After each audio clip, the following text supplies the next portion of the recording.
Occasion, first time. I noticed. I almost didn't recognize you. Ah,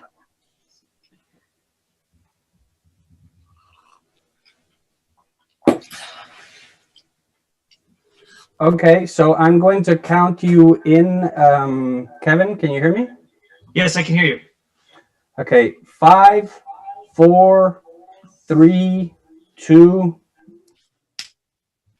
Hey everyone, I'm Kevin Gostola, managing editor for shadowproof.com. I've also been following the Julian Assange extradition case as a reporter, credentialed by the court in the United Kingdom. And I'm very pleased to be able to moderate this panel that was organized by the Assange Defense Committee.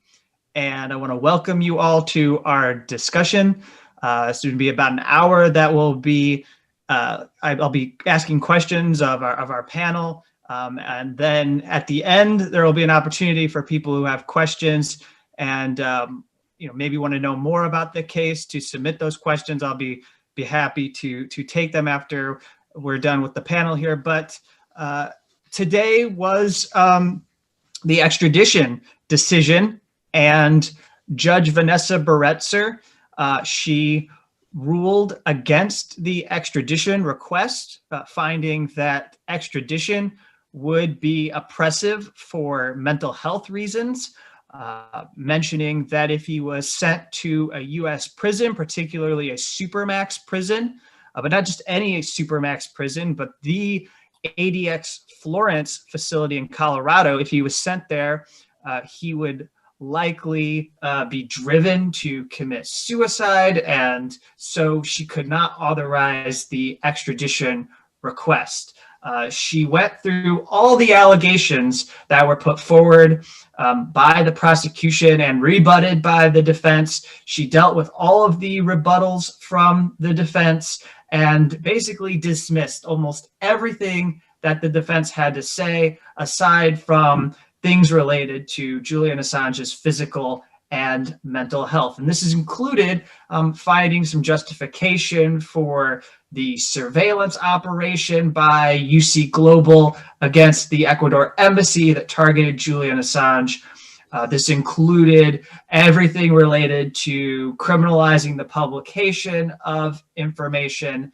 And so that has been a cause of alarm for press freedom organizations. However, the US government did lose, and there's a potential for bail. There will be a bail application hearing on Wednesday, January 6th, which I'll be covering. Other reporters out there will be covering as this takes place. So there's a likelihood that Julian Assange may be freed from the Belmarsh prison this week if his legal team is able to prevail in their arguments. So now, without further talking from me, let me bring in and introduce the panel. I'm joined by Noam Chomsky, author and historian. Thank you, Noam. And I'm also joined by Marjorie Cohn, former president of the National Lawyers Guild. Thank you for joining, Marjorie. thank you for having me. And then Daniel Ellsberg, Pentagon Papers whistleblower. Thank you, Dan. Thank you. Great day. Yeah, so let me begin with Noam. Noam, the extradition request was essentially rejected because the U.S. mass incarceration system is cruel. And in fact, it's a feature of this system. What's your reaction to the judge deciding the case on this point? Well, I think we can celebrate the fact that Julian Assange won't be sent to the barbaric U.S. incarceration system, even though he's still kept in a high security prison in England, which is scandalous. Can hope that he'll be released from that. That's cause for celebration. I frankly rather suspect that in the Biden administration offices, they're celebrating. This was a perfect outcome for the US government. Perfect. So perfect. If I believed in conspiracy theories, I'd almost suspect collusion. Couldn't have turned out better. All the US government charges, however spurious, were accepted by the judge. That means that the threat to press freedom, which is severe, is maintained. In a way, even strengthened, because the judge's decision says, well, the charges were all perfect, but this guy, his mental health is so deteriorated that he can't face them. It's almost as if you relieve someone from a criminal charge by pleading insanity. The charge remains, even strengthened by the fact that it's the only way out of it is just a mental disorder. So that shows he was mentally ill all the way that he did this. So the US government is totally vindicated.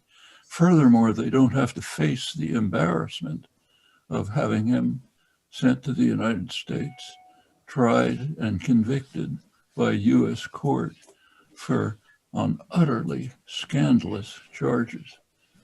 So scandalous, defense reviewed them in detail. I don't have to go through them. If that came out in court, it would be a serious embarrassment to the United States, even if the press would cover it up, as they probably would, but others wouldn't.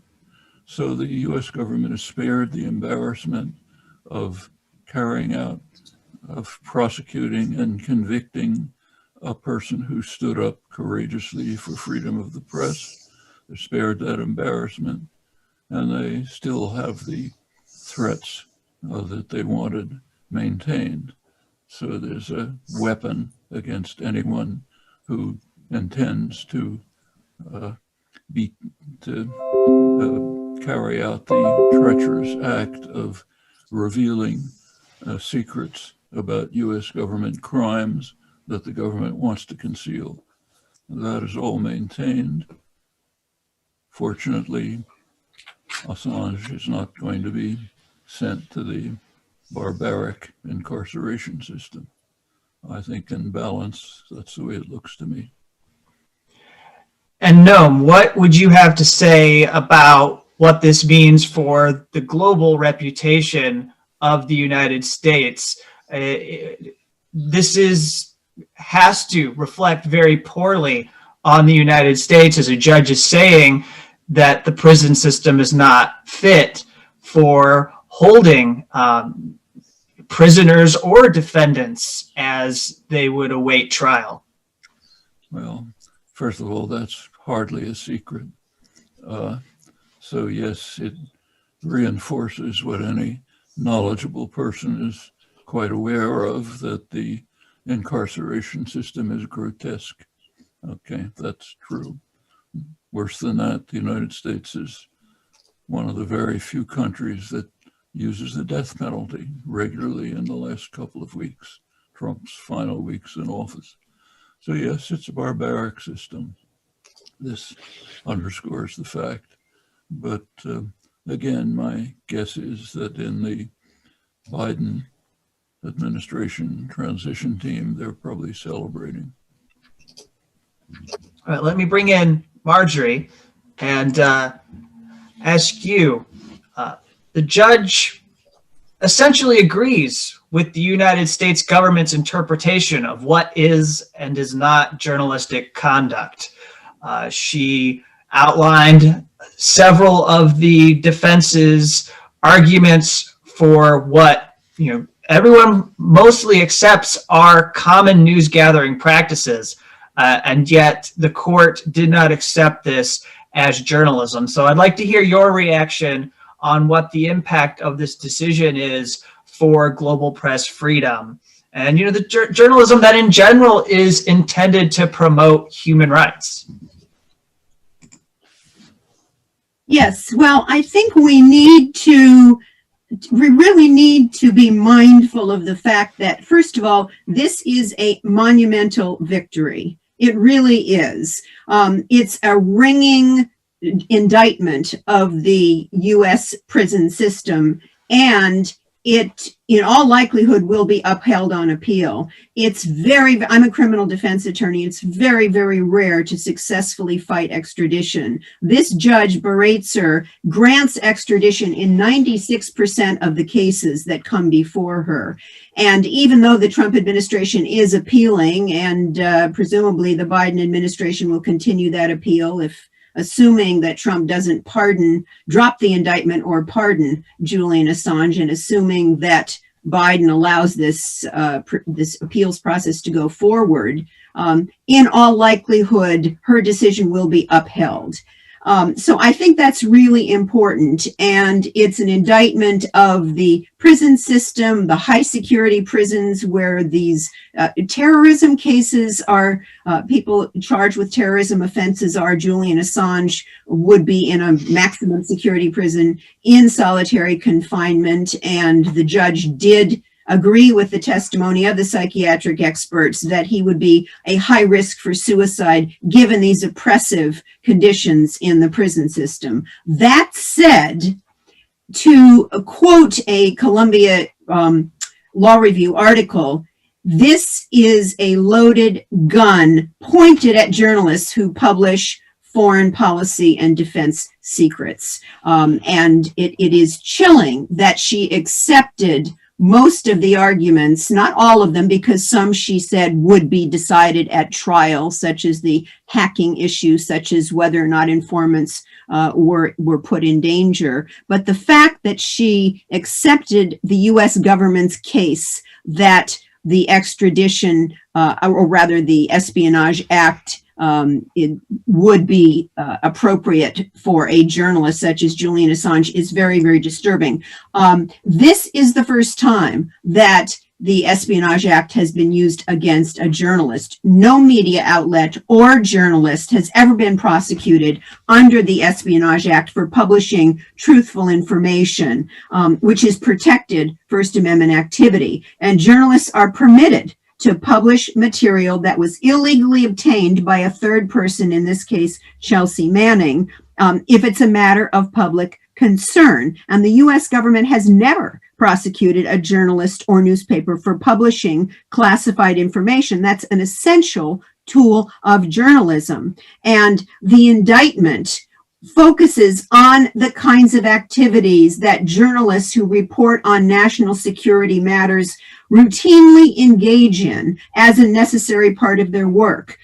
Communicating with sources, cultivating sources confidentially, soliciting information from them, protecting their identities from being disclosed, publishing classified information. And the other thing I want to mention, Kevin, is that we lose sight when we talk about the Julian Assange case. There are a lot of side issues that come up in the liberal community, for example, but we lose sight of the fact that the reason that Julian Assange was indicted and is going through this torturous process is because he had the gall and the temerity to reveal evidence of U.S. war crimes. That's what it's all about. In 2010 and 2011, WikiLeaks published the Afghan war logs, 90,000 reports that documented a greater number of civilian casualties than coalition forces,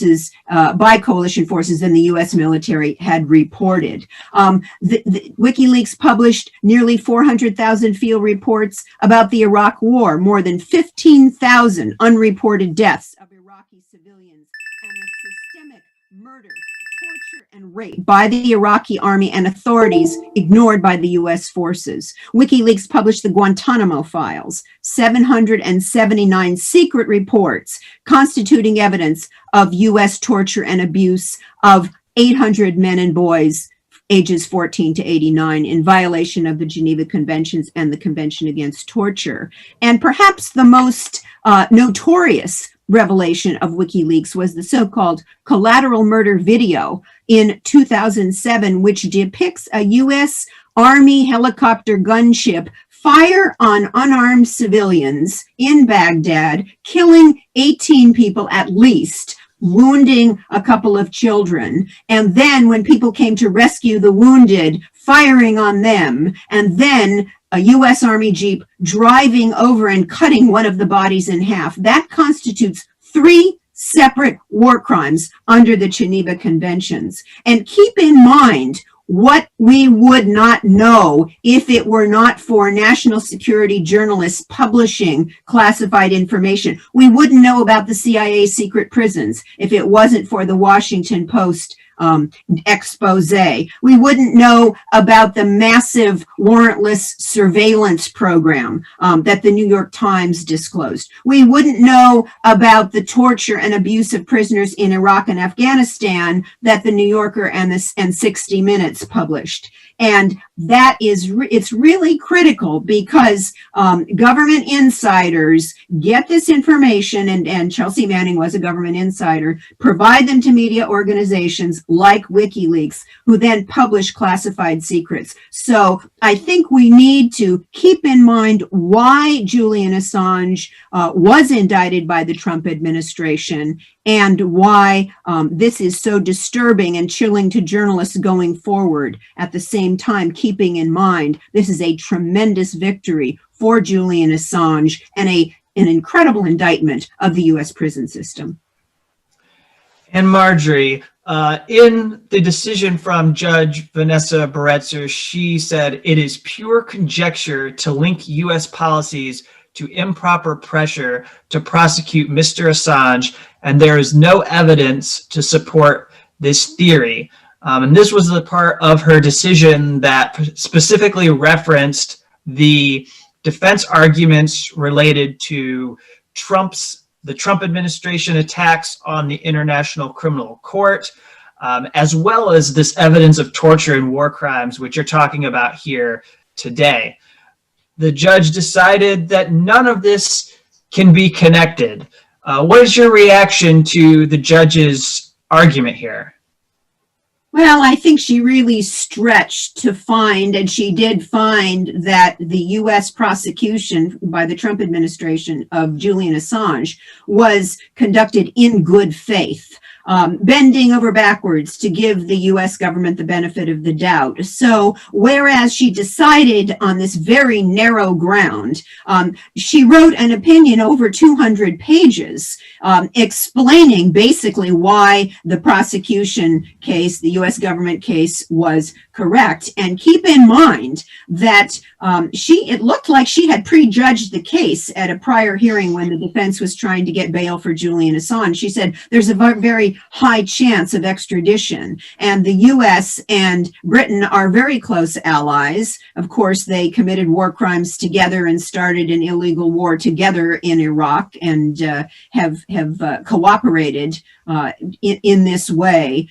So I think that even though she framed her decision as kind of an apolitical decision, it was intensely political, and that did not surprise me. The judge also said that she did not think that there was evidence that the Obama administration decided not to prosecute Julian Assange, which I found astounding, since they never did prosecute Julian Assange. There was never an indictment filed by the Obama administration, and the Obama administration prosecuted more whistleblowers than all prior administrations combined, and yet because of what is known as the New York Times problem, they refrained from bringing charges against Julian Assange. The New York Times problem means that if Julian Assange and WikiLeaks are prosecuted for this, then the New York Times and Der Spiegel and Le Monde and other newspapers who did exactly what WikiLeaks did and published documents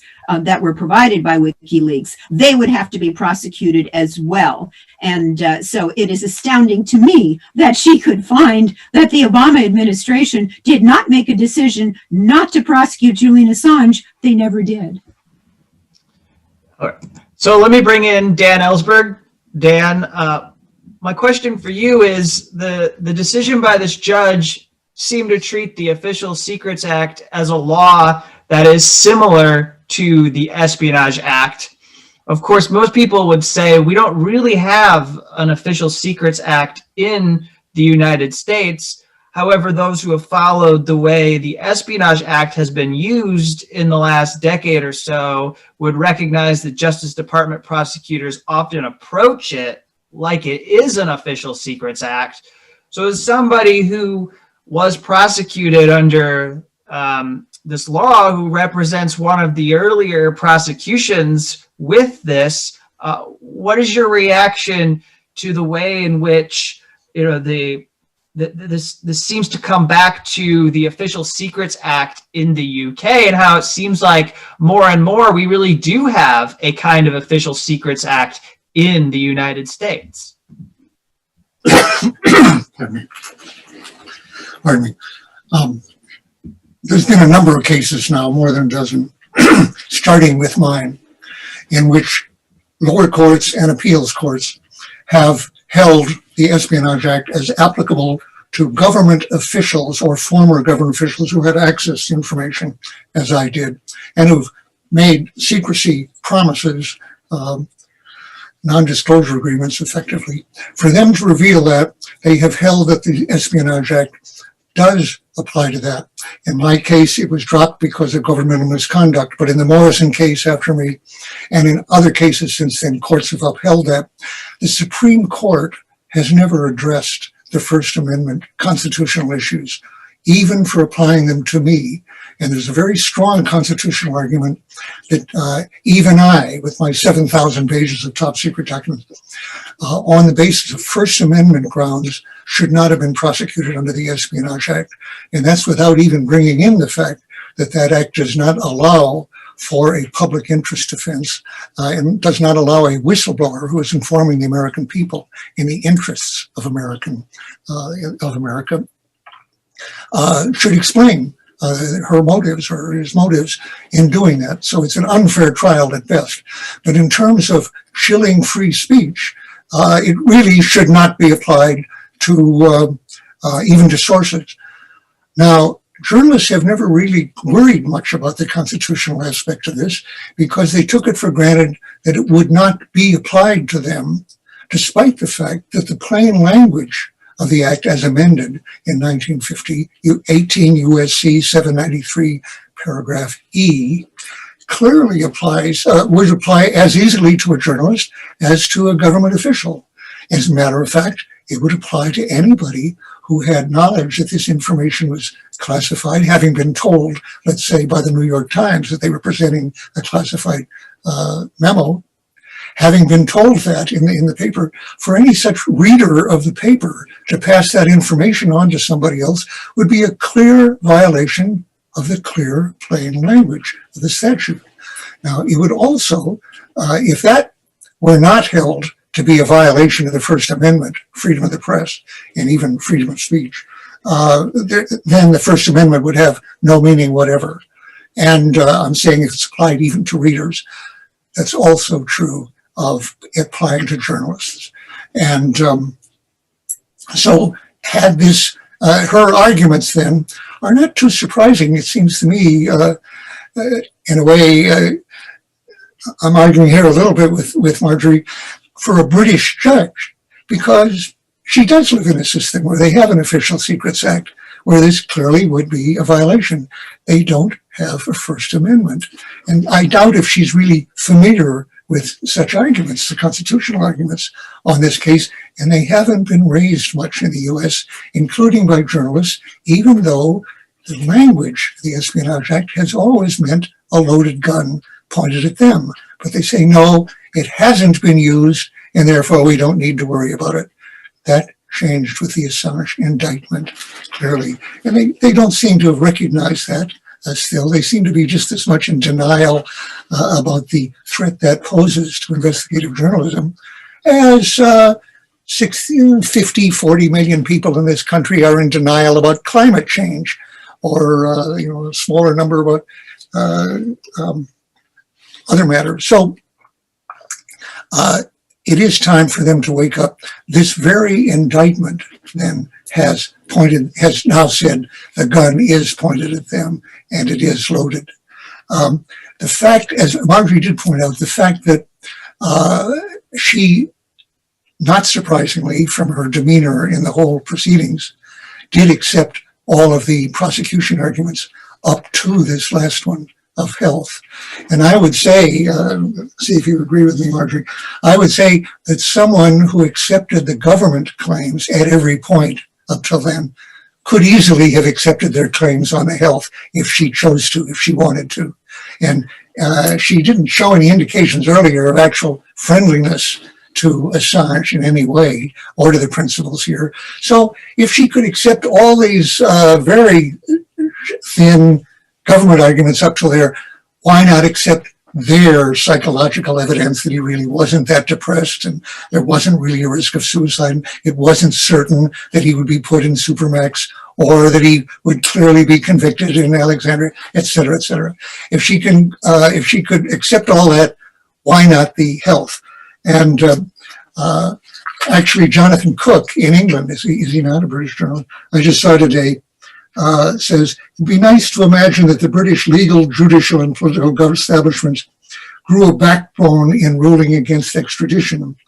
The far more likely truth is that they sounded out the incoming Biden team and received permission to forego an immediate ruling in favor of extradition on a technicality.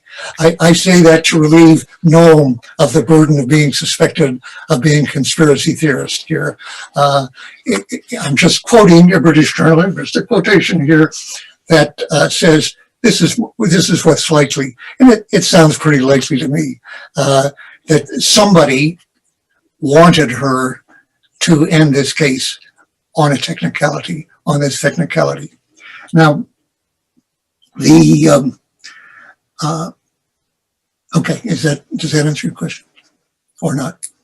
Yeah, it does, Dan. And, you know, another thing that I wanted to get you to speak to is the fact that related to the surveillance against the embassy by UC Global, she seems to believe that there might be justification for for having this operation be carried out against the Ecuador embassy. I know there's a parallel to your case. I'd like you to share that parallel with people who are watching today, because you were targeted by the Nixon administration in a similar manner.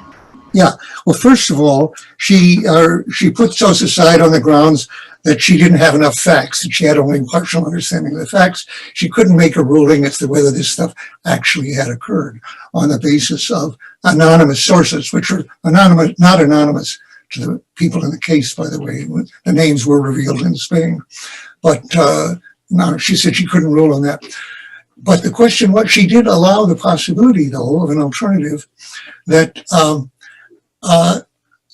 they wanted simply to prevent him from putting out further information. They wanted to see what else he might put out. Well, that was the case in my case for exactly similar operations. I was being overheard illegally on unwarranted wiretaps without a warrant. People came out to incapacitate me totally. Well, in Assange's case, there was testimony that they were discussing poisoning him or kidnapping him. And so exact acts for which my case was dismissed, she was allowing might be acceptable for the same reason, to keep Assange from putting out further information, just as the concern in my case was to see if I were going to be put out further information and to stop me either by blackmailing me with the burglary of my former psychoanalyst files, just get information to blackmail me into silence, or to silence me physically, incapacitate me, possibly kill me. Now, when I heard that, my first thought was, how can this trial go on without investigating that? How could you possibly send somebody over to the US to be tried under conditions like this, where they've been carrying this out? What my Judge Byrne, described as a configuration of actions that offends a sense of justice. And then this morning, I saw the other side of that. When those actions were taken against me in 1971, 72, they were clearly criminal, unmistakably, as well as unconstitutional. That's not so clear now. After 9/11, with the Patriot Act, with the surveillance that Snowden revealed, but which has been basically legalized, whether it's been made constitutional or not. And even with the revelation that Obama was involved in picking American citizen targets for drone assassination, Anwar al-Awlaki, with his 16-year-old son being killed weeks later by another drone attack, another American citizen. No really outcry against that, no question of impeachment or criminal action, more or less decriminalizing killing people that the president thinks are threats to national security or his security in office or whatever he regards as grounds for killing them without due process. Now, with all that, she could decide, or a judge in this country could decide, well, that's not a reason for stopping the case. Of course, they have a chance to listen to all his lawyers' discussions and his medical discussions and everything else, and even to consider and perhaps carry out incapacitating him or killing him, if they have a reason. The reason being national security, to keep more secrets. Okay. What this certainly, the analogy is exactly there. It comes back to the point, as I've often said, every act done against me, criminal act at the time, has now, 30 years after the event in 9/11, 20 years, no, it is 30 years, after the event from 71 to about 2001, has been legalized in practice. And by the way, what I was saying earlier about these cases that have been brought not only against me and other sources, even those have never been addressed by the Supreme Court, not clearly constitutional. Can it really be constitutional for this kill list that includes American citizens, especially, quite apart from the fact that I think drone strikes have been found to kill about 17 to 1 in favor of people who were not identified, not targeted initially, bystanders were wrong, people who weren't identified, one or the other. So you're killing lots of people who were not on any list, on anybody's list, apart from the fact of whether he has a right to list people for killing without due process of any sort. Okay, so the world has changed here in various ways. Had he been extradited, and I don't see any reason to think that if the Trump people will, in good faith, try to appeal this, I believe, and try to get him extradited. It'd be very surprising if they drop that. Question is, will Biden drop it? Jonathan Cook raises that point. Interesting to watch. Will Biden, in a few weeks, drop the appeal of this decision and let him stay? With the indictment remaining, by the way, he would still remain subject to extradition efforts in other countries. So he'd have to stay in England, not the worst fate in the world, but still he would have to stay in England, would have that thing hanging over him.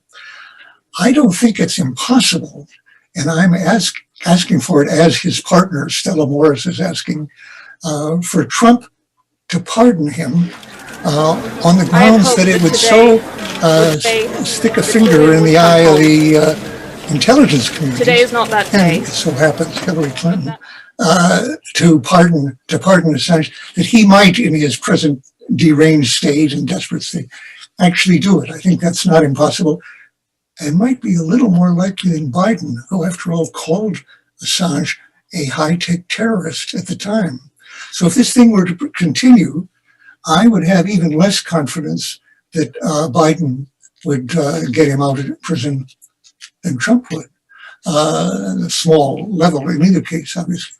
So it follows, I'm very happy that on technicality or whatever collusion was involved, I'm glad for it. It will save the life of Julian Assange, and I'm happy for that. I thought he was almost surely fated to die in prison. So let me go back to Noam. I want to ask you a question about the political opinions aspect of the case and how Assange was targeted for his political opinions. Essentially, if you look at the ruling from the judge, she claims that there is no evidence of this, that he was targeted for his political opinions. But I know, Noam, that you submitted testimony to the court about this aspect of the case. I'd like to hear you share some details about how Assange was targeted for his political opinions and why you submitted testimony on behalf of, in defense of Assange. Submitted testimony because the entire proceedings, the 10 years of torture, the forcing of him to hide out in an embassy, all of this is totally scandalous. There was never any justification for any of it. As for his political opinions, I don't even see how one can question it. If he had, enough to point out that, as Marjorie did, that the Obama administration reviewed his case carefully, decided not to prosecute, not to proceed with an indictment. As soon as President Trump came into office, looking at exactly the same evidence, they initiated these proceedings. Obviously, the difference is their political judgments. None of the other facts changed. And if Assange had not revealed information that the US government wanted to have concealed, in particular, and for the stunning information about the repeated war crimes, he, of course, would not have been indicted. Similarly, Dan would not have been indicted if he hadn't released information that the government wanted to keep secret. Now, as Dan pointed out, it's always done on national security grounds. And that raises an interesting question. It's very interesting to look through the record of what's called national security. A ton of information about it. See if you can find cases where there's a genuine national security issue. It's extremely hard to find any case. What you find is a security issue, but it's the security of the state against its own citizens.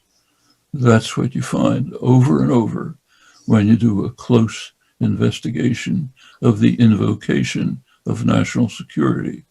It means we, the people in power, want to be secure against our own population.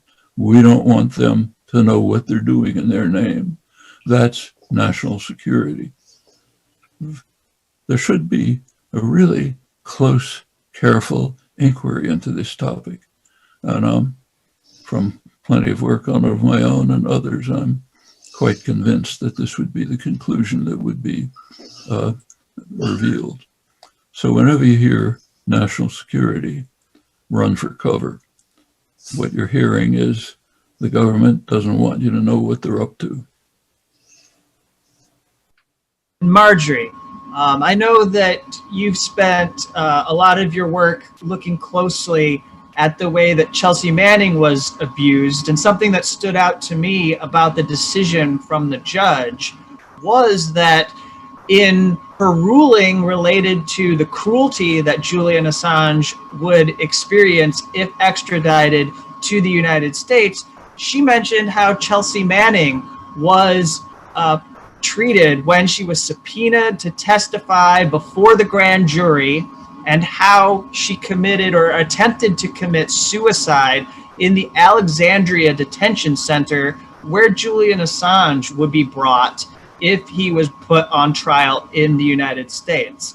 And I'd like your reaction to, how Chelsea Manning features in this decision, and the way in which the overzealousness in how they went after her and tried to turn her into a source that could testify against a journalist may have backfired and cost the United States their case in this extradition decision.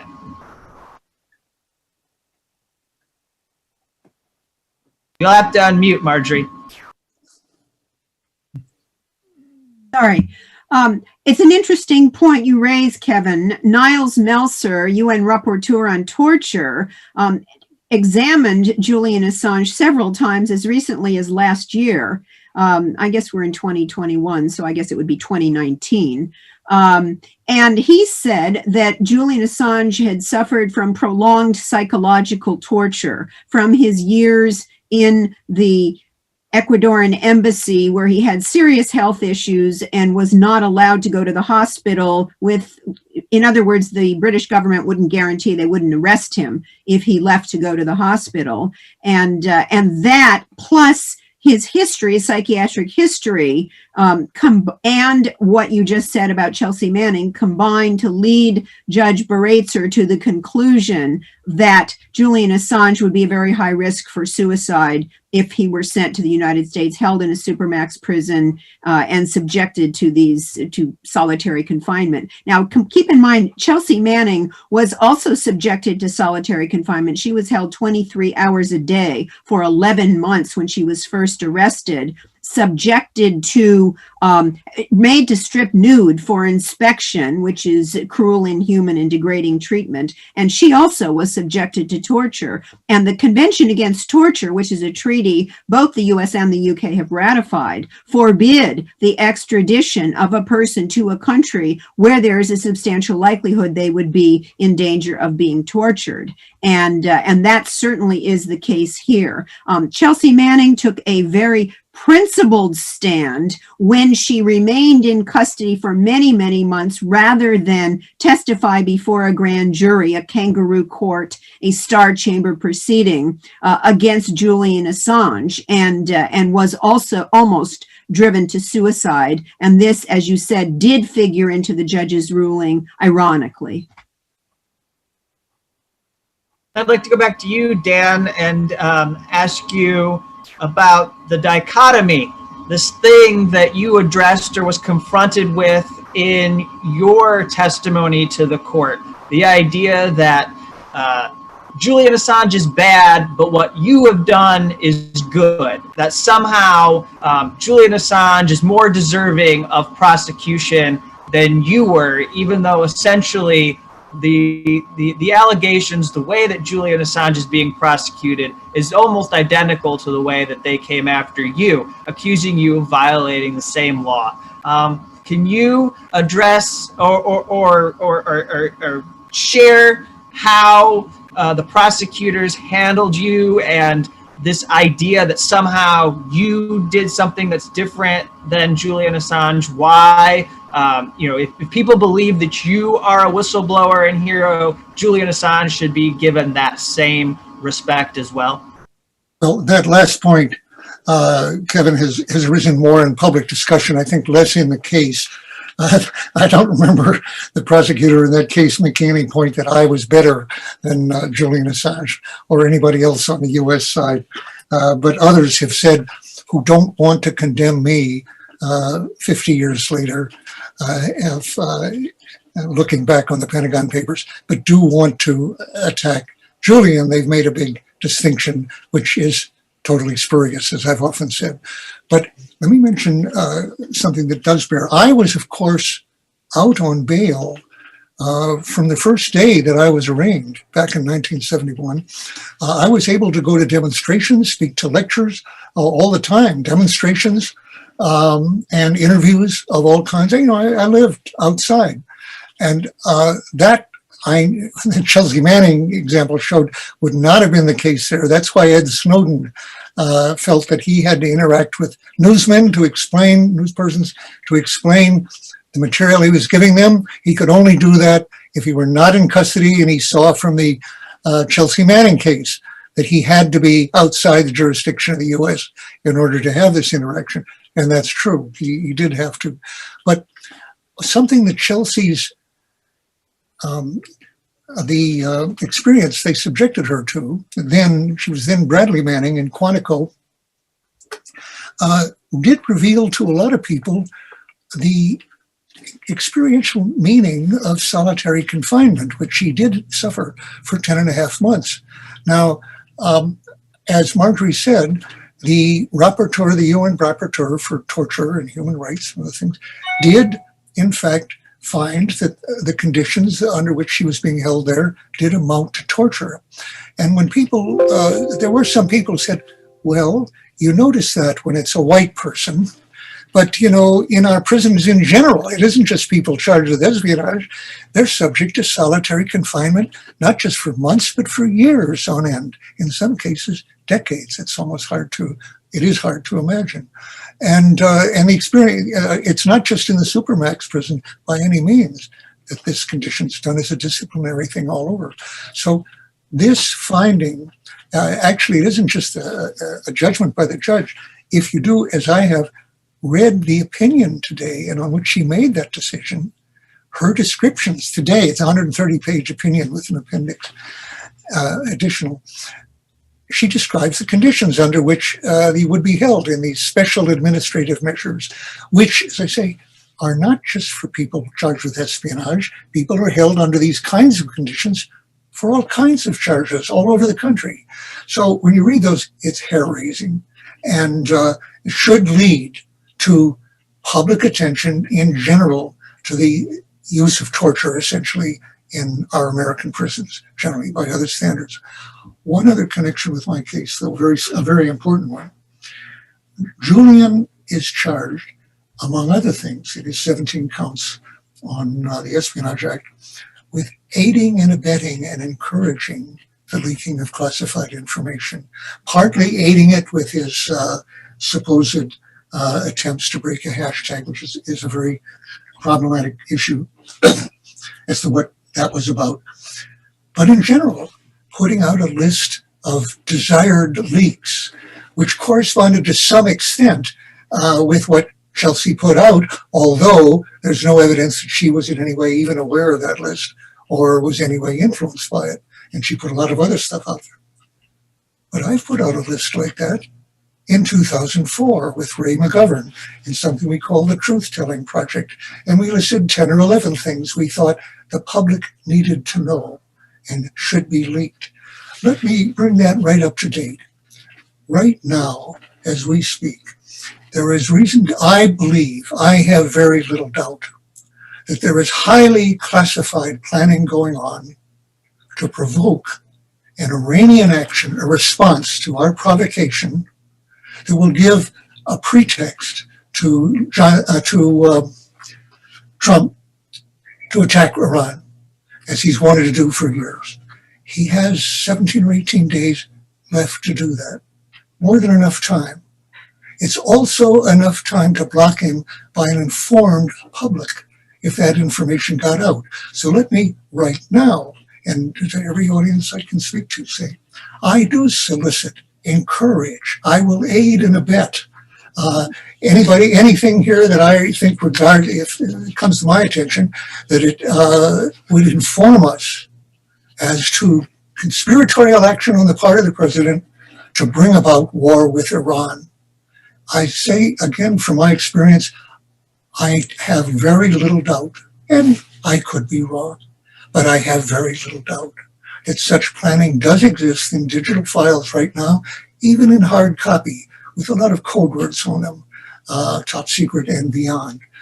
And I think people who have access to that, I do encourage, to share that information, not only with the Congress, especially the House at this point, or the House as it exists right now, and the press, and get that out with a chance of avoiding that. In terms of the Justice Department's interpretation of the Espionage Act, there's no doubt that they would regard that as equivalent to what they're charging Julian Assange with. And I think you could say in their good faith, with their little knowledge or concern for the First Amendment or the American Constitution, they probably in good faith are convinced that that is criminal. I think not. I think it would be the highest patriotism for someone to do that, the opposite of treason, and would be very much in the interest of not only the United States or Iran and the Middle East, but the world as a whole, to avoid that. And I'm talking about the next couple of weeks. So I would say to people right now, don't do what I did. Don't wait till years after the bombs have started falling, and they could fall for years in Iran if it got started. Don't wait for that. Put this information out if it shows this kind of conspiring, if it shows this today, this week, or next week, not a month from now, when it could well be too late. We need to start wrapping up the event, but I want to conclude by asking both Noam and Marjorie about the continuity that we can likely expect from the Biden administration. You know, the Trump administration has been pretty vengeful in going after whistleblowers or anybody who leaks against the administration. As far as rhetoric goes, there's a difference between the Obama administration and the Trump administration when it comes to this, but both were really offended when anyone leaked against the administration. And we saw more Espionage Act prosecutions under Obama than all previous presidential administrations combined. So what sort of thoughts do you have to share about the incoming Biden administration and any other things that you have to say about the Assange case and its outcome today? I'll start with you, Noam. With me? Well, I think we have very clear evidence about what Biden will do with regard to suppressing information that the government wants people not to hear. After all, he was vice president under Obama. Obama broke all records in use of the efforts to resort to the espionage to prevent information from appearing that the government wanted to keep from its citizens. He broke all records. Biden was right by his side. If he disapproved, we never heard a word of it. So my expectation is that he would persist with the disgraceful Obama record of trying to protect the government from its own citizens, which is what appeals to national security typically are, even classification. Now that's if he's not pressed. What Biden will do depends very much on what the public pressures will be that will move him in one direction or another. If one of the tragedies of the Obama administration was what happened in the first couple of months. Obama came in with a wave of enthusiasm, huge numbers of young activists working hard to help him gain office, ready to go to work to move forward on other issues. He disbanded them. He didn't want them.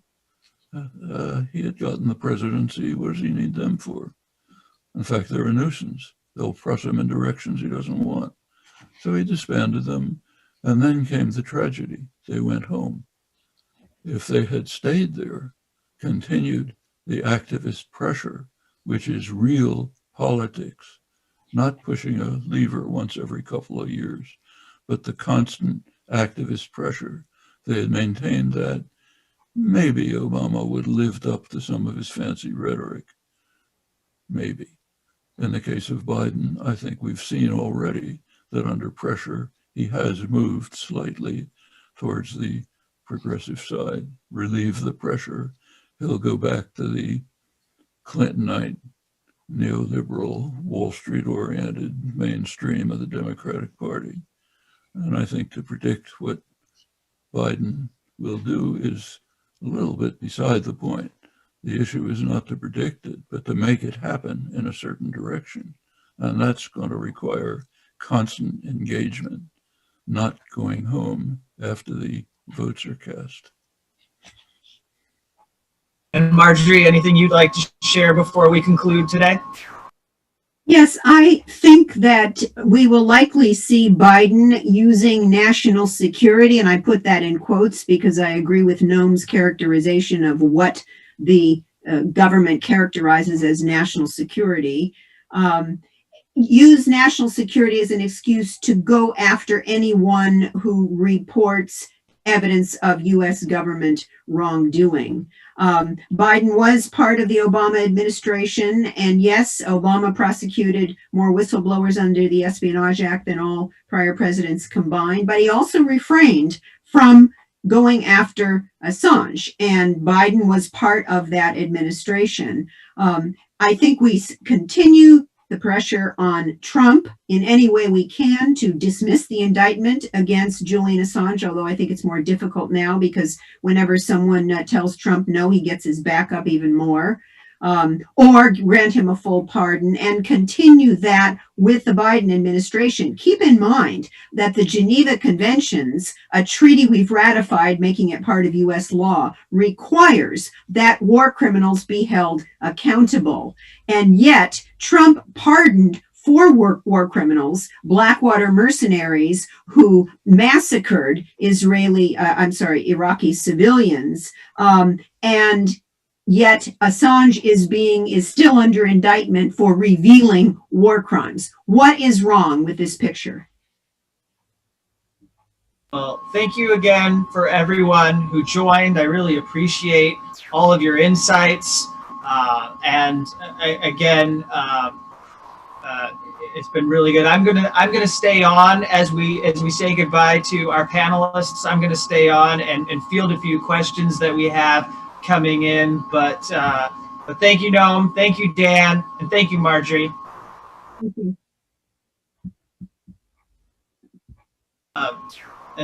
So before I go on to answer the questions that we have, I'm going to now remove the background noise that has been in this. So just give me 1 second. I'm going to step away and turn this off.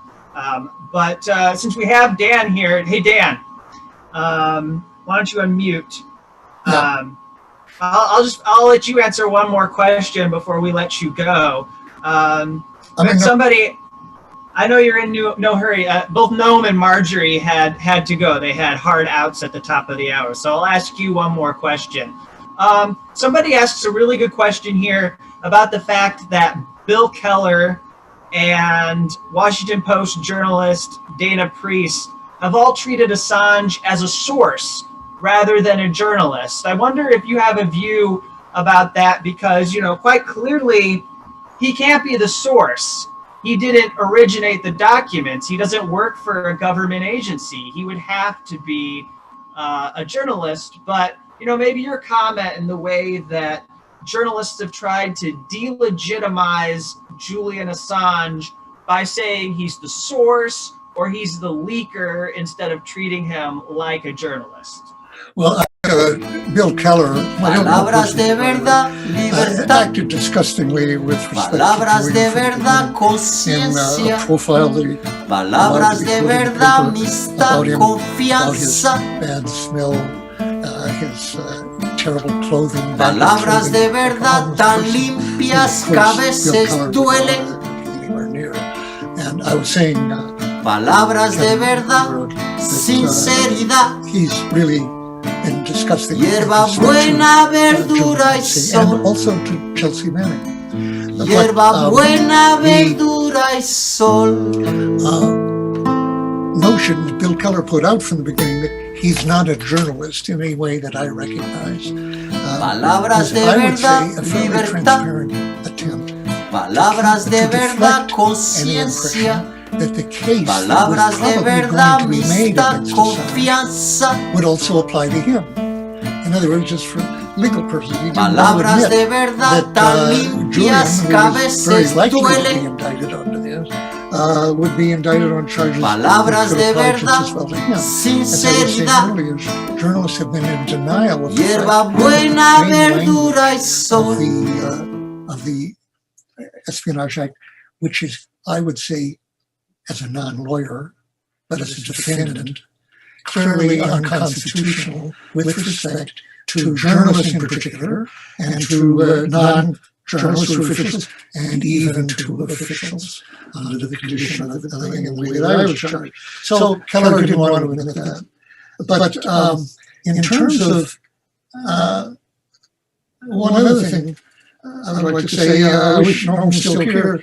It's a privilege for me to be on this program with two friends that I cherish as friends, Marjorie and Noam, and are heroes of mine also. But I was thinking that I was looking at one of them, in Noam's case in particular, who definitely had encouraged me in the path of putting out the Pentagon Papers. And the first thing I thought of was, of course, his book, The New Mandarins, the American Mandarins, of which I was one, a Mandarin, in effect, administering policy. And he raised the question of the fact that the U.S. seemed to regard itself as having a right to change regimes, to invade, to occupy, to assassinate, to do covert actions. And I can say, as a former official, which I was at that time by a matter of months, the thought of right, that word had never come into my mind. And it's a very subversive question for an official to ask himself. Do we have the right to be doing this? And do I have the right to go along with it? As Chelsea Manning said, she realized that she was part of something, participating in something that she was absolutely against. Well, that's true of every official, especially in the national security field. They're bound to come under conditions that they feel what the U.S. is doing, it should not be doing. But the question is not allowed to come into their mind by a lot of social and psychological processes. Should I be participating in it? And do I have a right to do it, et cetera, like that. So Noam affected me very much in that. Later, I gave quite a bit of the top secret Pentagon Papers to Noam before they came out in the press, also to Howard Zinn and to a couple of other people. And that, since he did not immediately or ever report me to the authorities or give that information back, yes, he was exactly as liable under the terms of the Espionage Act as I was. And so would anybody be. That would be true also under the British Official Secrets Act. And that distinction is something to make us aware that there were some merits to the American War of Independence and to the First Amendment, which we have and the British don't have. And the difference it makes is that they very unashamedly and openly have gone after reporters. And I'm not sure whether they're non-reporters yet, but the wording of their act definitely permits it. Somebody who doesn't pass on, pass back to the government information that's protected. We don't have that yet. And fortunately, we may have dodged a bullet on that one, journalists, with this extradition rejection this morning. It doesn't mean that Julian is out of the woods altogether. He's in a COVID-infested high-security prison right now. If he stays in there for months, he is in danger of his life, as are so many prisoners in our own prisons right now. So he should not be in that prison now. And if he were sent back, all the worse. So this is a good day as far as it goes, but he ain't out yet. Well, and I just want to say that Roger Waters says, first things first, panel, bail, bail, bail. And I would agree that is the fight of the week, having got this extradition decision. It's going to be up to the legal team to convince the judge and to defeat the prosecution's arguments that so far have been highly persuasive in keeping Julian Assange kept there during a pandemic. I want to remind people that during 2020, in the early months of the pandemic, when it was heightening and it was very new, the judge did not accept the claims that were put forward by the defense, by his legal team, and she sided with the Crown Prosecution Service to keep Julian Assange in a high security prison rather than place him on home confinement. So that is something that we need to see overcome. The legal team has to find a way to get him out of prison.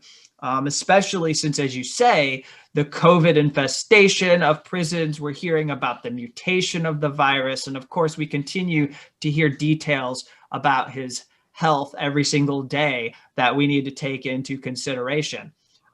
Something I think would be worth getting your reaction before we wrap finally here, Dan, is I have a question about Amnesty International and other human rights organizations that condemned WikiLeaks when they made their disclosures.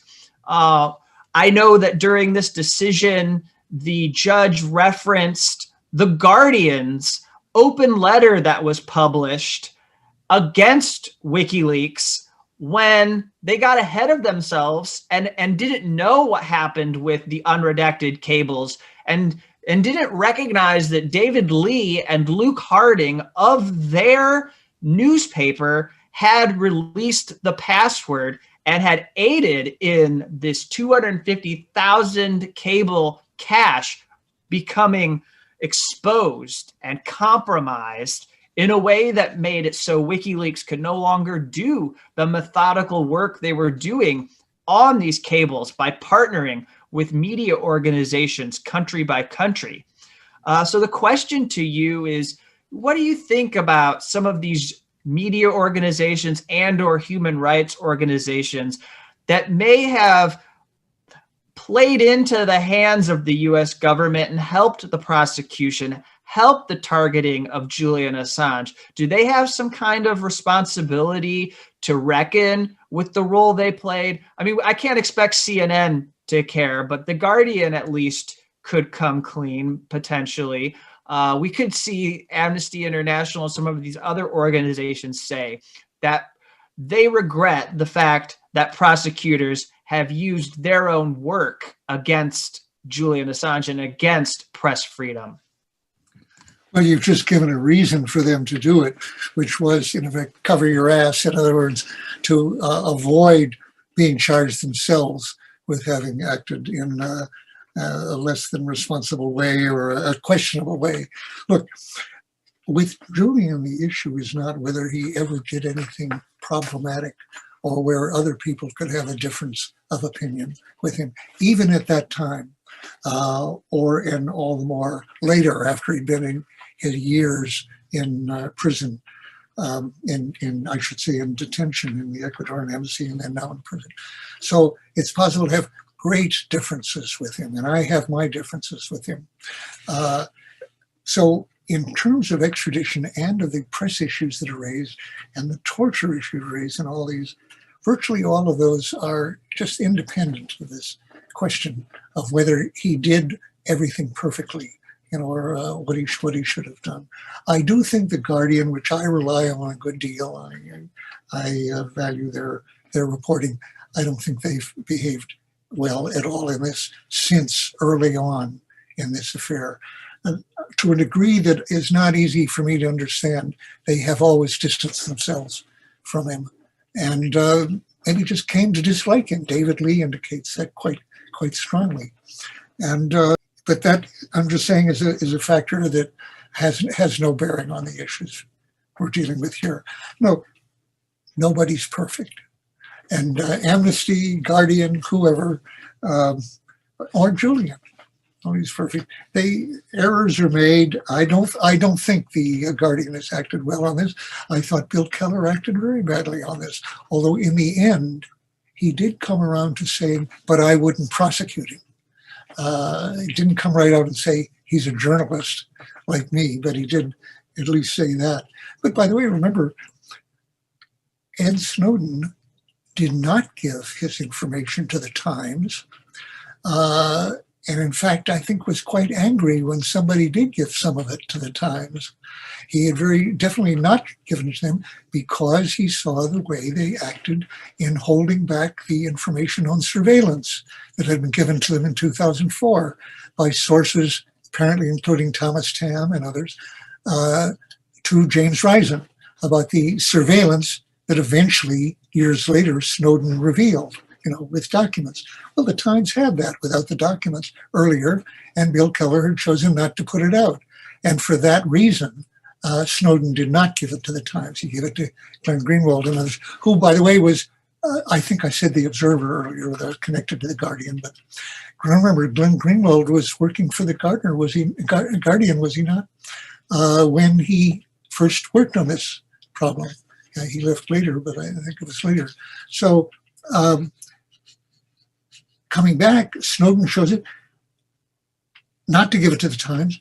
Chelsea Manning first approached the Times and then the Washington Post. And it was only after that, a lack of interest by them, that she went to WikiLeaks.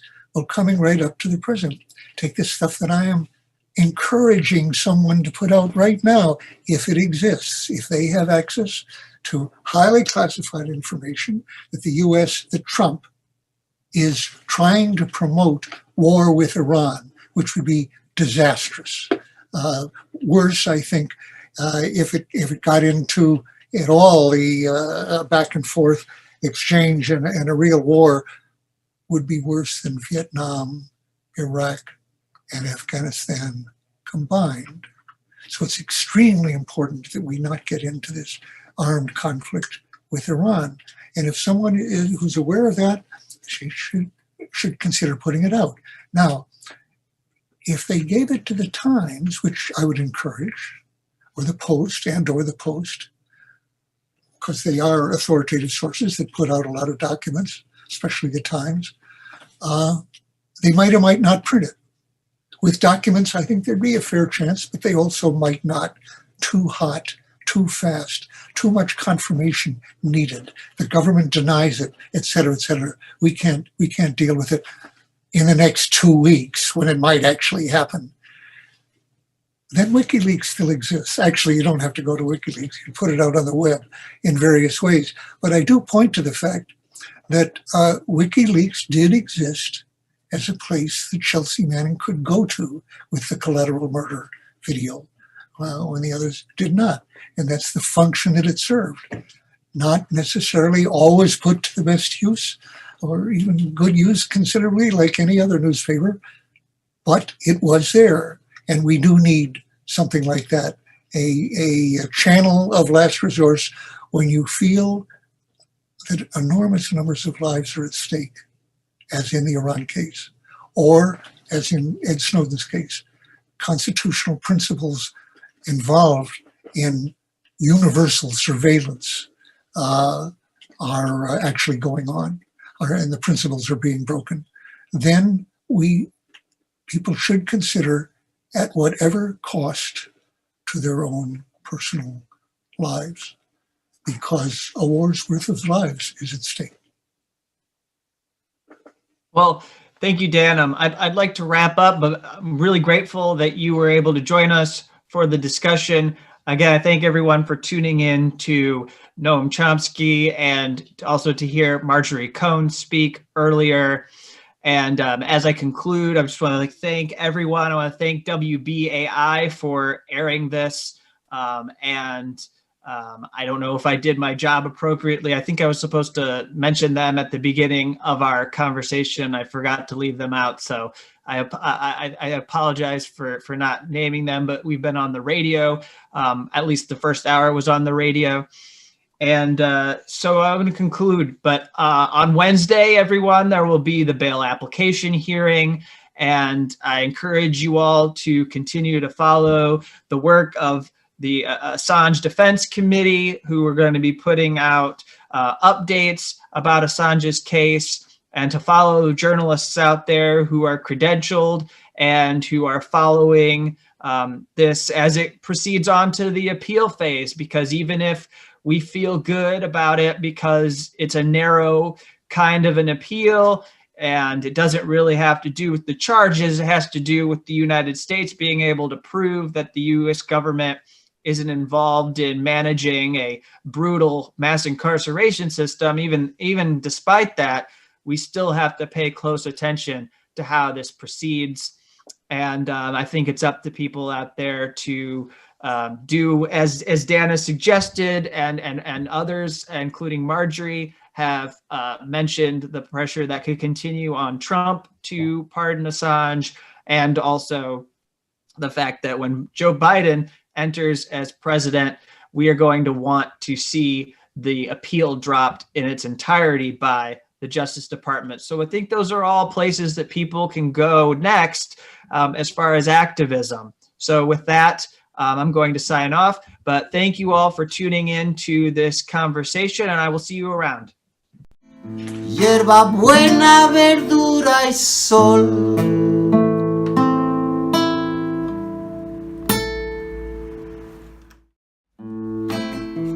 Palabras de verdad, libertad. Palabras de verdad, conciencia. Palabras de verdad, amistad, confianza. Palabras de verdad tan